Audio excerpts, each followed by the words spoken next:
beyinin Keşava beyinin Ev keçimin dalawa Diliymiş giyinin Ey benim beyinin Keşava beyinin Ev keçimin dalawa Diliymiş giyinin Bilicin narul lavlav Cana ziryanım ave Bilicin narul lavlav Cana ziryanım ave Bilimin bu kedili Kedili yeyam Ey benim beyinin Keşava beyinin Ev keçimin dalawa Biliymiş giyinin Ey benim beyinin Keşava beyinin Ev keçimin dalawa Biliymiş giyinin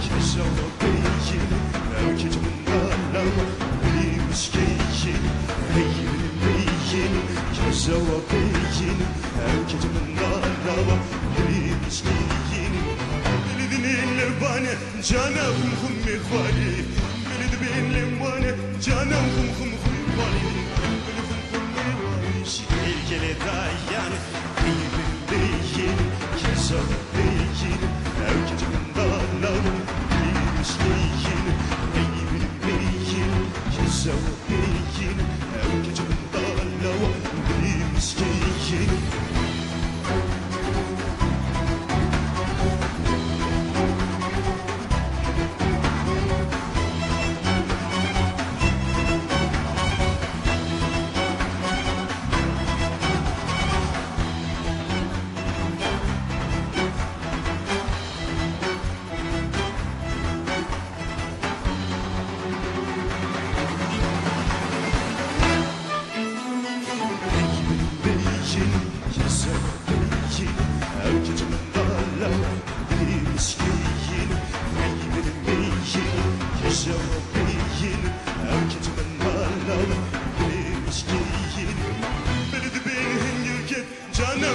yaşında Beni de benim yürketti canım bu yaşında Benim ançuhaz gibi Allah'ın başında Ey benim beyinim Yaşava beyinim Her gecemin dalawa Biliymiş giyinim Ey benim beyinim Yaşava beyinim Her gecemin dalawa Biliymiş giyinim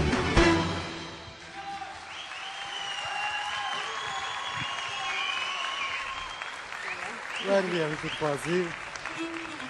Adamlara. Tedgo verin çi kazisi veje mi falan nekir. Hey benim beyinin Keşava beyinin Ev asas gotini bir sorani bir zaman Loma sorani nekir Fransız mantızani. Kane ve çağı em ji mamostera bepirsin sorani got çi difikirî? من دخواست اوسرانا قديش خورا بناقيني ازانم قوتني وين تماما يعني بيتشك كيمايتي هبو للجوردن جيبو تبلي ولوجي خوش قوت مسعطاوي خوش از 80 دمي Spas kıma Heşt.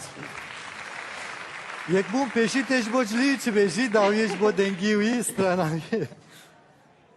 Ez ji bo cilkê tişkî nabêjim min gelek rexnestent ji bo wê naz dengê xwe dernaxînim lê rastî ji aliyê dengê te ez tiştekî nabêjim tu gelek baş bikartînî dengê xwe lê tu çawa bêjim ew kêfxweşiya xwe tu nîşanî rûya xwe nade yani ez dixwazim tu bêtir kêfê ji stranê bistînî dehek stêrk Oo, sterik de. Baskın.